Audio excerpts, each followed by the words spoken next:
Hey guys, welcome back. Today we've got a very interesting and unique knife to share.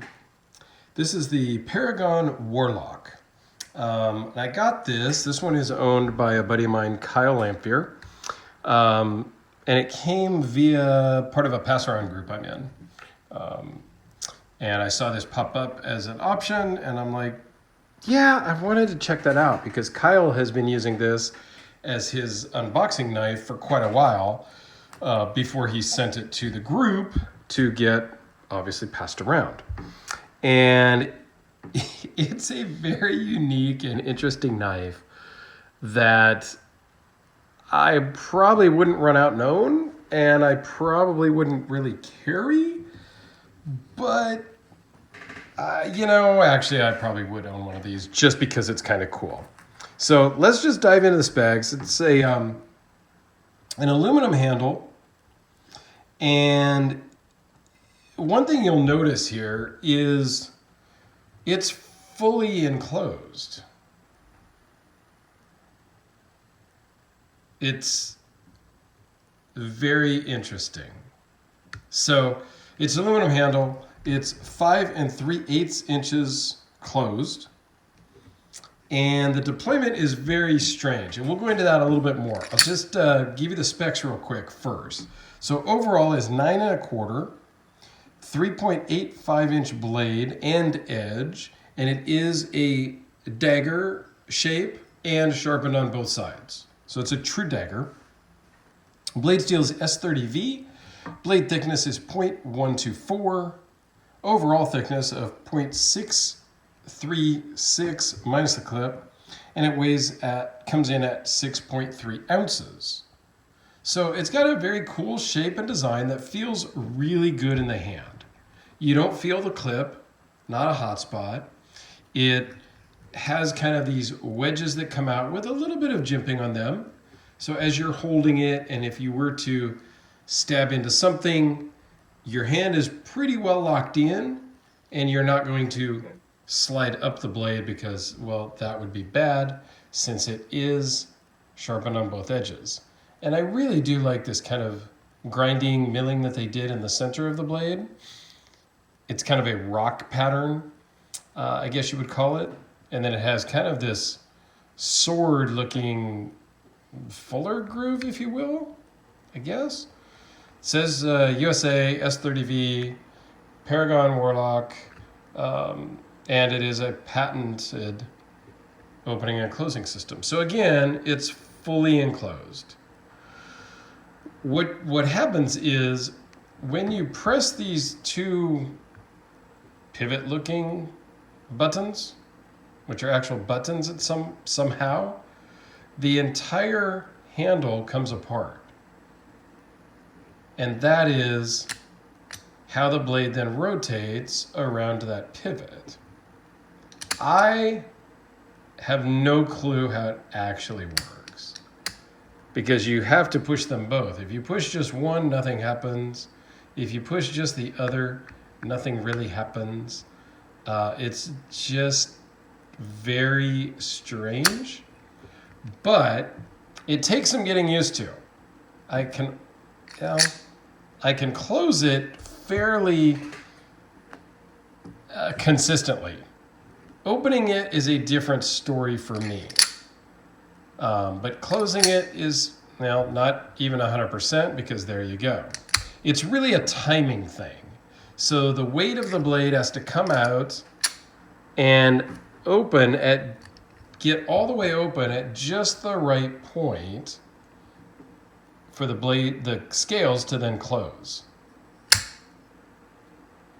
It's just so unique. And the same thing when you close it, and if you have no pressure on it, it's kind of closes, but not really. And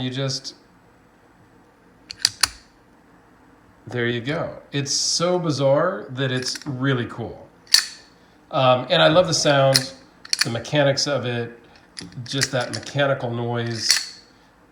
There's something satisfying about flipping this, about deploying this blade.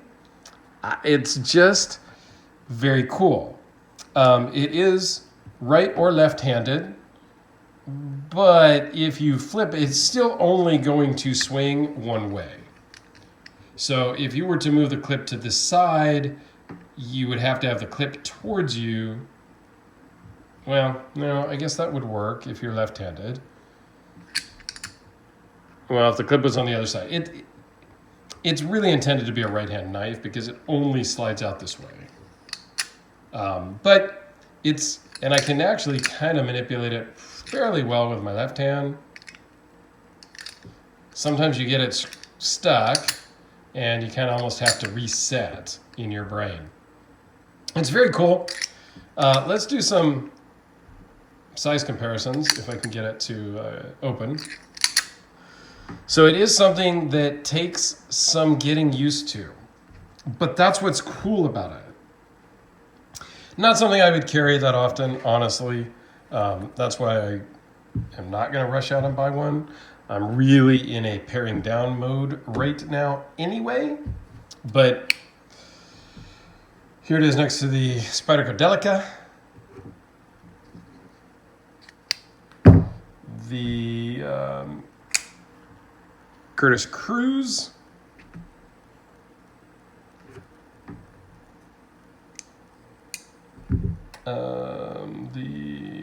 let's do the Endura also, just because it's here, and I think I'll move this a little bit closer. So it's about the same size as the Endura, a little bit longer than the Endura. What about the Hellraiser?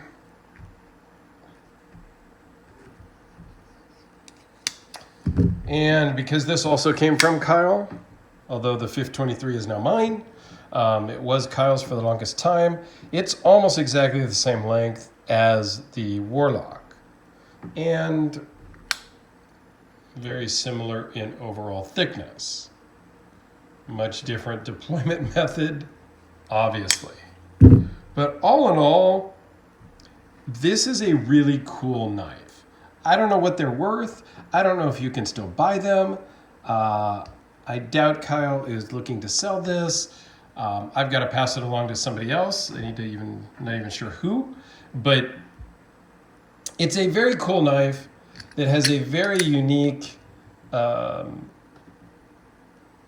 style as well as just mechanics. And that's what is intriguing to me, is the mechanics. It's very cool to just fidget and play with. And the more you use it, the more you get the kind of swing of it. The swing of it. And it becomes less awkward. So anyway, thank you very much, Kyle, for loaning this to the group. And thanks to the group for letting me in on this particular one. So thanks for watching, guys. Please continue to watch. Let me know your thoughts about the unique, awkward type knives, because I love to hear. So thanks a lot. Have a great day, and we'll see you tomorrow on the next one.